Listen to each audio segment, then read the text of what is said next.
ఓం శ్రీ మహాగణాధిపతే నమః శ్రీ మహాసరస్వత్యే నమః. Social post channel ప్రేక్షకులకు నమస్కారం. ధర్మ సందేహాలు కార్యక్రమానికి స్వాగతం. ఓం జ్ఞానానందమయం దేవం నిర్మల స్ఫుటగాకృతిం ఆధారం సర్వ విద్యానాం హయగ్రీవముపాస్మహే. ఓం నమో భగవతే వాసుదేవాయ. శ్రీమాత్రే నమః. శ్రీ మహాసరస్వత్యే నమః.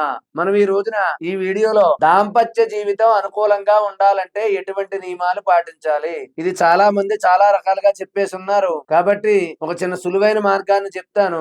వీలైన వారు ఆచరించండి, లేని వారు అమ్మవారిని ఆరాధించండి. దీంట్లో మన ఇంట్లో రాగిది గాని వెండిది గాని నాగ ప్రతిమ, జంట నాగులు అని ఉంటాయి. రెండు నాగులు కలిసి ఉన్న జంట నాగులు అంటే వీళ్ళ దాంపత్యం ఎప్పుడు కూడా విడిపోకుండా అలాగే కలిసి ఉండాలి. కాబట్టి అటువంటి జంట నాగులతో ఒక చిన్న ప్రతిమ తెచ్చుకోండి. 2 అంగుళాలు మించకూడదు.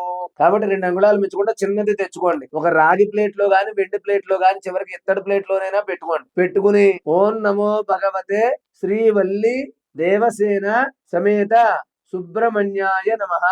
ఓం నమో భగవతే శ్రీవల్లి సమేత సుబ్రహ్మణ్యాయ నమః అనేటటువంటి మంత్రాన్ని చదువుకుంటూ, అదే ఓం నమో భగవతే శ్రీవల్లి దేవసేనాపతయే సుబ్రహ్మణ్యాయ నమః ఇలాగైనా పర్వాలేదు చదువుకుంటూ పాలతో అభిషేకం చేయండి. 11 సార్లు వెయ్యండి పాలు. 11 సార్లు అయిపోయాక శుభ్రంగా తుడిచి చిన్న బొట్టు పెట్టి ఇదే మంత్రంతో 11 సార్లు పసుపు, 11 సార్లు కుంకుమ, 11 సార్లు గంధం వేయండి. అయిపోయిన తర్వాత ధూపం చూపించండి. చిన్న దీపారాధన ముందే చేస్తాం కదా, దీపానికి దండం పెట్టుకోండి. అయిపోయిన తర్వాత చిమ్మిలి అంటే నువ్వులు బెల్లం కలిపింది గాని చలివిడి గాని నైవేద్యం పెట్టి అది మీ దంపతులు ఇద్దరు కూడా తీసుకోండి.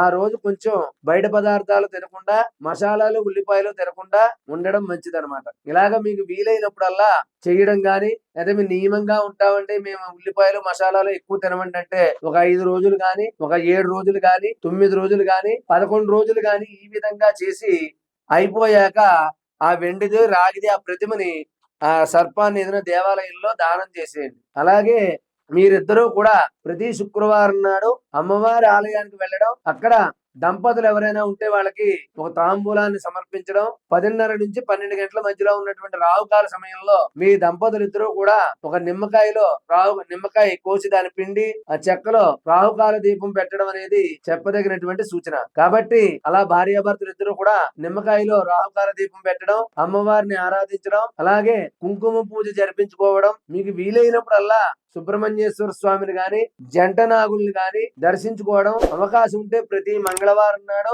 షష్ఠి నాడు, కృత్తిగా నక్షత్రం నాడు, పున్నం ముందు వచ్చే చవితి నాడు ఈ యొక్క విశేషమైనటువంటి రోజుల్లో నాగబంధనాలకు గాని సుబ్రహ్మణ్యేశ్వర స్వామి గాని పాలతో అభిషేకం చేసి చక్కగా గంధం రాసి కుంకుమ బొట్లు పెట్టి ఎరుపు రంగు పువ్వులతో పూజించి దానిమ్మ పళ్ళు, ఎరుపు రంగు దానిమ్మ పళ్ళు నైవేద్యం పెట్టి మీ భార్యాభర్తలు ఇద్దరు కూడా స్వీకరించడం, ఇలా చేయడం వల్ల కొంతలో కొంత మీ మధ్య సఖ్యత ఏర్పడి ఒకళ్ళ మాటకు ఒకళ్ళు గౌరవించుకోవడం, అలాగే ఏదో పెద్ద గొడవలు ఏవి చిన్న మాటతో పోతుందన్నమాట. కాబట్టి ఈ యొక్క సుబ్రహ్మణ్యేశ్వర స్వామిని నాగబంధనాల్ని ఆరాధించడం, అవకాశం ఉంటే ఇంట్లో పూజ చేయడం, అదే బయట దేవాలయం దగ్గర పూజ చేసుకోవడం వల్ల మంచి దాంపత్య జీవితం చాలా అనుకూలంగా ఉంటుంది. మీ మధ్య చిన్న చిన్న మనస్పర్ధలు తొలగిపోయి ఏదో ఒక చిన్న గొడవ పెద్ద గొడవ ఇది చిన్న మాటతో పోతుంది. కాబట్టి మీ మధ్య మంచి సఖ్యత ఏర్పడుతుంది. ఆ వల్లి దేవసేన సమేత సుబ్రహ్మణ్యేశ్వరుని నాగబంధనాల్ని చవితి తిథి నాడు, షష్ఠి తిథి నాడు, కృత్తిగా నక్షత్రం, మంగళవారం వీటిలో ఏమైనా మంగళవారం చవితి, మంగళవారం షష్ఠి, మంగళవారం కృత్తిగా నక్షత్రం వస్తే